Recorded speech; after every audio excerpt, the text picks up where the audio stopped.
I still remember the night the town stopped breathing. One moment, the streets were alive with drums and laughter, and the next, everything fell into a stunned silence. The festival in the small riverside town of San Estrella had just begun. Lanterns hung from balconies, casting warm light over stone alleys, and the smell of roasted chestnuts drifted through the cold night air. Locals and visitors packed the square, waiting for the first midnight run of the bulls, an event people talked about all year long. For many, it was tradition. For others, it was a thrill they couldn't resist. Among the crowd was a 69-year-old man named Rafael Moreno. Everyone in San Estrella knew him. He wasn't famous, but he was familiar. The kind of man who greeted shop owners by name, who helped carry crates at the market even when his back hurt, who volunteered at the festival every winter. He'd been part of the safety team for years, guiding people away from dangerous corners, waving his flashlight, reminding reckless teenagers to step back. That night, Rafael didn't plan to be inside the ring. He told his daughter earlier that evening he'd just supervise from the side. He even joked that his knees weren't built for sprinting anymore. But when the crowd surged and a gate jammed, he stepped forward without thinking. Habit took over. The bells rang. The wooden doors creaked open. And the bull burst into the ring like a storm given flesh. People screamed and scattered. Some laughed in nervous excitement. Others tripped over their own feet. The animal thundered across the sand, hooves striking sparks from the stones. Raphael raised his arms, shouting for people to move back, guiding a couple of panicked tourists toward a narrow exit. Then, in a blink, everything went wrong. The bull swerved unexpectedly, cutting across the ring. Raphael turned too late. The crowd's roar turned into one sharp, collective gasp. The animal struck him in the chest, lifting him off his feet. He hit the ground hard, the impact knocking the breath from his lungs. For a moment, no one moved. It was as if time itself had stalled. Then medics sprinted forward, their boots pounding against the stone. They lifted Raphael and rushed him toward the small medical room beside the arena. People pressed against the barriers, hands over mouths, eyes wide with disbelief. Inside the infirmary, everything happened at once. Gloves snapped on, instruments clattered onto metal trays. A doctor named Luis Ortega leaned over Raphael, calling out instructions, his voice steady, even as the situation spiraled out of control. The wound was severe. The bleeding was fast, too fast. Raphael tried to speak. His lips moved, but no sound came out. His eyes searched the room, as if looking for something familiar. Maybe the festival lights. Maybe the night sky. Maybe a face he recognized. The medics worked desperately, but the injuries were devastating. Within moments, the room went quiet. Outside, the music stopped. The drums fell silent. Word spread through the crowd like a cold wind. The celebration collapsed into murmurs and stunned whispers. Some people cried openly. Others stood frozen, staring at the ground as if the stones might offer an explanation. The mayor of San Estrella, Tomás Aguilar, arrived soon after. He was a calm man by nature, but that night his voice trembled as he addressed the gathered crowd. He spoke of Raphael not as a statistic, not as part of an incident, but as a neighbor, a friend, a man who had given years of his life to the community. Candles were lit in the square. People bowed their heads. The laughter from earlier felt like it belonged to another lifetime. The festival that had promised joy had delivered grief instead. Older residents whispered about the last time something like this had happened, decades ago, when safety rules were different and people took bigger risks. Many believed those dark days were behind them. Over the years, better medical teams, stronger barriers, and stricter controls had made serious injuries rare. Some even said, half-jokingly, that tragedy no longer visited San Estrella. That illusion shattered in one brutal moment. News of the incident traveled beyond the town by morning. Phones buzzed, messages poured in. People who had moved away years ago wrote about Raphael's kindness, about how he once fixed a broken bicycle for a child, or helped carry groceries for an elderly neighbor during a snowstorm. He wasn't just someone who died at a festival. He was a piece of the town's heartbeat. An investigation was announced. Officials promised to review safety measures, to look at the gates, the crowd control, the procedures that might have prevented the chaos. Some residents demanded changes. Others defended the tradition fiercely, arguing that risk had always been part of it. The town found itself divided between grief and stubborn loyalty to the past. The next morning, the square looked different. The lanterns still hung from balconies, but their glow felt colder. The ground where people had danced the night before was now covered with wax from dozens of candles.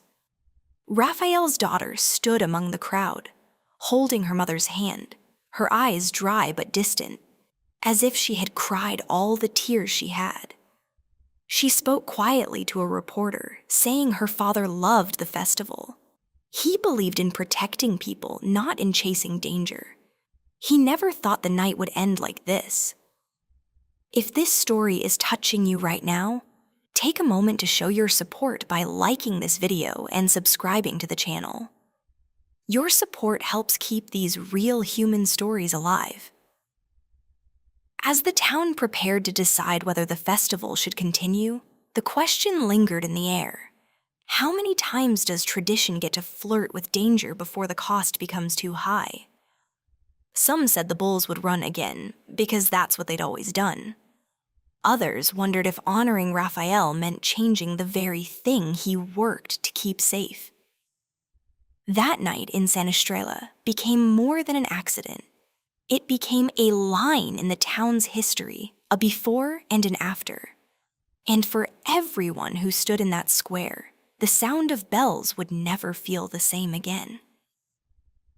Sometimes it takes one tragic moment to remind us that behind every celebration are real lives, real families, and real consequences. And remembering that might be the first step toward choosing care over reckless tradition. The days after the tragedy felt unreal, like the town of San Estrella was moving underwater. Every sound muffled, every step heavier than it should be. The festival banners were still hanging, but no one seemed to notice them anymore. Shopkeepers opened their doors in silence. Neighbors greeted each other with slow nods instead of smiles. The town had lost its rhythm. By the second morning, the square filled again. Not with music this time, but with people carrying flowers, candles, and handwritten notes. Children placed drawings near the old fountain. Elderly men removed their caps and stood with bowed heads. The place where laughter once echoed was now a quiet sea of grief. Rafael Moreno's funeral was held in the small stone church near the river. The bells rang low and slow, their sound traveling across rooftops and narrow streets. People stood outside because there wasn't enough room inside. Some had known Raphael for decades. Others had only met him once, but remembered his calm voice and the way he always stepped in to help when crowds got restless. The priest spoke about ordinary heroes, not the kind that wear uniforms or appear in headlines, but the ones who show up again and again for their community. As the words drifted through the open doors, Raphael's daughter closed her eyes.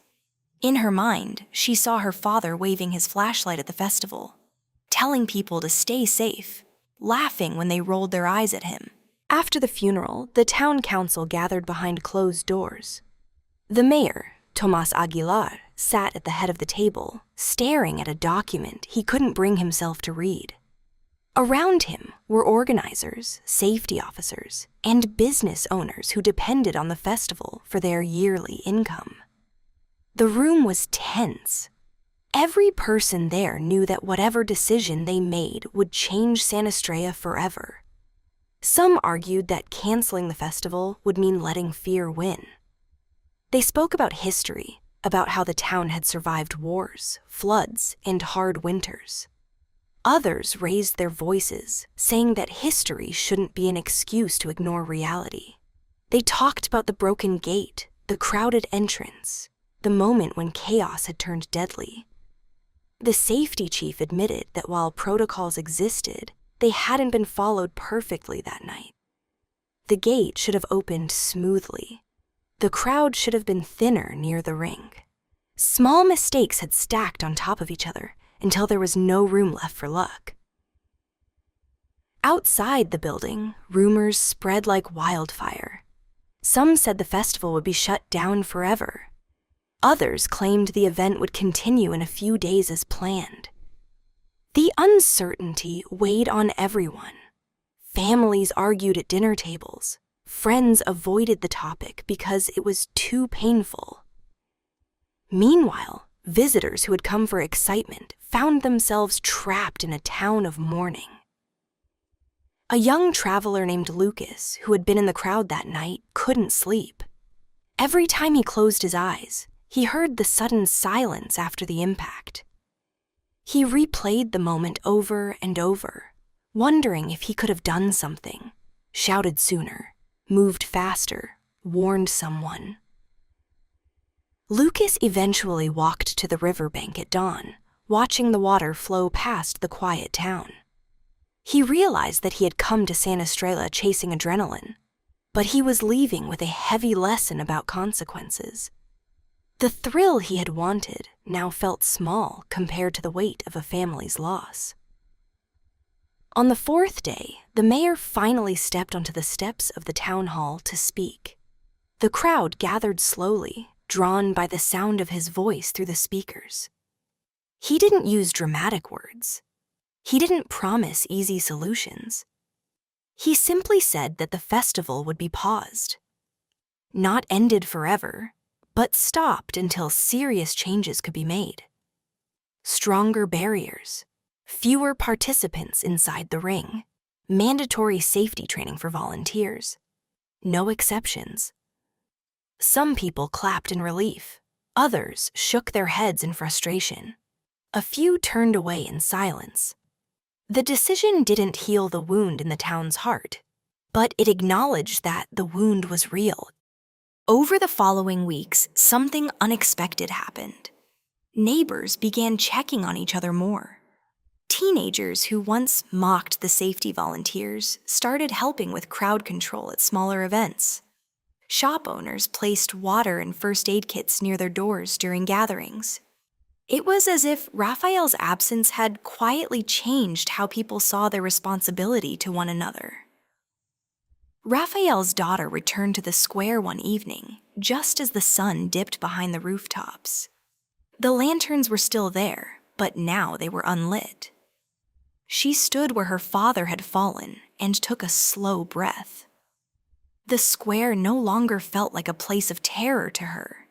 It felt like a place where her father had tried to protect strangers, even at great risk to himself. She knelt and placed a small plaque on the stone. It didn't carry his full name or titles. It simply read, "For the one who stood between danger and others." People passing by stopped to read it. Some wiped their eyes. Others nodded quietly and continued on their way. The town didn't forget what had happened, but it began to carry the memory differently, not as a shadow, but as a reminder. Life in San Estrella slowly found a new rhythm. The markets reopened with laughter that felt cautious but real. Children chased each other through the square again. The river kept flowing, indifferent to human sorrow. yet somehow comforting in its constancy. Tragedy had cracked something open in the town's heart, but through that crack, empathy began to grow. People learned that tradition means nothing if it costs lives, and excitement loses its shine when it leaves families broken behind. In the end, Raphael's story became more than a moment of loss. It became a quiet call to choose care over recklessness, to protect each other even when the crowd is loud and the night feels alive. And maybe that is how a town truly honors one of its own, by changing just enough so that the next celebration doesn't come with the same price. Thank you for watching. If you enjoyed this story, please give it a thumbs up and share it with your friends.